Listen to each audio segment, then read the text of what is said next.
Excel PU college ಗುರುವಾಯಿನಕೆರೆ, ಕರ್ನಾಟಕದ number 1 PU college. Admissions open now. ಇವತ್ತು 10:30ಗೆ Chinnaswamy stadium ವಿಚಾರವಾಗಿ ಒಂದು ಮಹತ್ವದ ಸಭೆ ಇದೆ.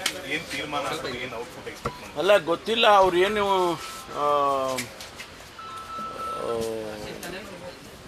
ವರದಿಯನ್ನು ಕೊಡಬೇಕು ಅಂತ ಹೇಳಿದೆ. ನಮ್ಮ ಏನು ಅಧಿಕಾರಿಗಳಿಗೆ ಸಮಿತಿ ಮಾಡಿದ್ವಲ್ಲ, ಆ ಸಮಿತಿ ವರದಿಯನ್ನು ಒಪ್ಪಿಸ್ತಾರೆ.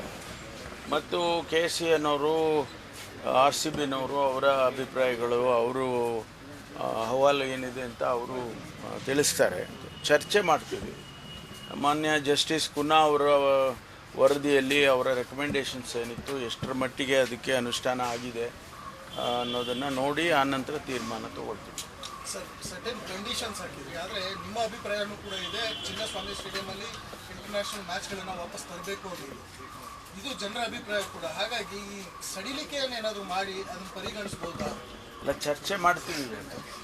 ಆನಂತರ ನಾನು ಸಂಜೆ ಕ್ಯಾಬಿನೆಟ್ ಇದೆ, ಕ್ಯಾಬಿನೆಟಿಗೆ ಬ್ರೀಫ್ ಮಾಡ್ತೀನಿ. ಯಾಕೆಂದರೆ ಕ್ಯಾಬಿನೆಟ್ಟು ನನಗೆ ಅಥರೈಸ್ ಮಾಡಿದ್ರು. ನಾನು ಮತ್ತೆ ಅಭಿಪ್ರಾಯಗಳನ್ನೆಲ್ಲ ಸಂಗ್ರಹಣೆ ಮಾಡಿ ಕ್ಯಾಬಿನೆಟ್ಟಿಗೆ ಬ್ರೀಫ್ ಮಾಡಬೇಕಲ್ವ. ಸೊ ಆನಂತರ ಕ್ಯಾಬಿನೆಟ್ ಡಿಸಿಷನ್ ತೊಗೊಳ್ತೀವಿ. ಫೈನಲ್ ಕ್ಯಾಬಿನೆಟಲ್ಲಿ ಆಗುತ್ತೆ.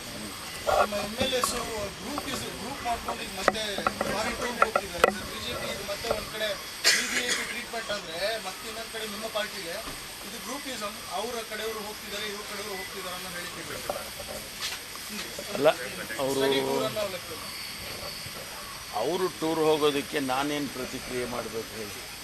What do you expect from me? ಅಂದರೆ 13 ಜನ ಶಾಸಕರೇ ಅವರ ಖಾಸಗಿ ಪ್ರವಾಸ ಮಾಡ್ತೀವಿ ಅಂತ ಅವರು ಹೇಳಿದ್ದಾರೆ. ಅವರು ಪಶುಸಂಗೋಪನೆ ಇಲಾಖೆಯವರು ಕರ್ಕೊಂಡು ಹೋಗ್ತಾರೋ ಅಥವಾ ಅವರ ಇಲಾಖೆಯಿಂದ ಸ್ಪಾನ್ಸರ್ ಮಾಡಿದ್ದಾರೋ ಅಥವಾ ಅವರು ಪ್ರೈವೇಟಾಗಿ ಹೋಗ್ತಾ ಇದ್ದಾರೋ ಅದು ಅವ್ರಿಗೆ ಬಿಟ್ಟಿದ್ದು. ವೆಂಕಟೇಶ್ ಅವರು ಹೇಳಿದ್ದಾರೆ, ನಮ್ಮ ಇಲಾಖೆಯಿಂದ ಯಾವುದೇ ರೀತಿ ಪ್ರವಾಸ ಹಮ್ಮಿಕೊಂಡಿಲ್ಲ. ಹಾಗಾದರೆ ಖಾಸಗಿ ಇರುತ್ತೆ. ಅಲ್ಲ, ಖಾಸಗಿ ಇರೋದಕ್ಕೆ ನಿಮ್ದೇನು ಅಬ್ಜೆಕ್ಷನ್? ಅಲ್ಲಪ್ಪ, ಖಾಸಗಿಯಾಗಿ ಅವ್ರು ಹೋಗೋದಕ್ಕೆ ನಿಮ್ದೇನು ಅಬ್ಜೆಕ್ಷನ್? ಖಾಸಗಿ ಅಂತಂದ್ರೆ ಇಲ್ಲಿ ಪ್ರಶ್ನೆ ಉದ್ಭವ ಆಗುತ್ತೆ. 25 ಜನ ಒಟ್ಟಿಗೆ ಹೋಗ್ತಿದ್ದಾರೆ, ಅದು ಅವ್ರು ಒಟ್ಟಿಗೆ ಹೋಗ್ಲಿ, ಅವ್ರು ಸಪ್ರೇಟಾಗಿ ಹೋಗ್ಲಿ, ನಿಮ್ದೇನು ಅಬ್ಜೆಕ್ಷನ್? ಅದೇ ನೀವು ಒಳ್ಳೆ ಕತೆ ಕಣ್ರಿ. ಬೇರೆ ಇನ್ನೇನ ಕೇಳ್ರಪ್ಪ. ಇವತ್ತು ಕ್ಯಾಬಿನೆಟ್ ಅಲ್ಲಿ SIR ಸಂಬಂಧಪಟ್ಟಂತೆ ಚರ್ಚೆ ಮಾಡಿದ್ರೆ ಸರ್. SIR ಹೌದು, ಕಳೆದ ಕ್ಯಾಬಿನೆಟಲ್ಲಿ SIR ಬಗ್ಗೆ ಚರ್ಚೆ ಆಗಿತ್ತು ಸ್ವಲ್ಪ. ಅದಕ್ಕೆ ಎಲ್ಲರೂ ಕೂಡ ಇಲ್ಲ, ನಮಗೆ ಇದ್ರ ಬಗ್ಗೆ ಇನ್ನೂ ಹೆಚ್ಚು ಮಾಹಿತಿ ಬೇಕು ಅನ್ನೋ ಕಾರಣಕ್ಕಾಗಿ ಮುಂದಕ್ಕೆ ಹಾಕಿದ್ರು. ಇವತ್ತು ಅದು ಚರ್ಚೆ ಆಗ್ಬೋದು. ಯಾವ ರೀತಿ ವಿರೋಧ ಮಾಡಬೇಕು ಅಂತ ಈಗ ಸುಪ್ರೀಂ ಕೋರ್ಟ್ ವಿರೋಧ ಮಾಡಬಾರ್ದು ಅಂತ ಒಂದು ಸೂಚನೆ ಕೊಟ್ಟಿದೆ, ತೀರ್ಪು ಕೊಟ್ಟಿದೆ. ಇಲ್ಲ, ಚರ್ಚೆ ಆಗುತ್ತೆ. ಏನು ತೀರ್ಮಾನ ಅಂತ ಹೇಳೋಕ್ಕಾಗುತ್ತಾ ಈಗಲೇ?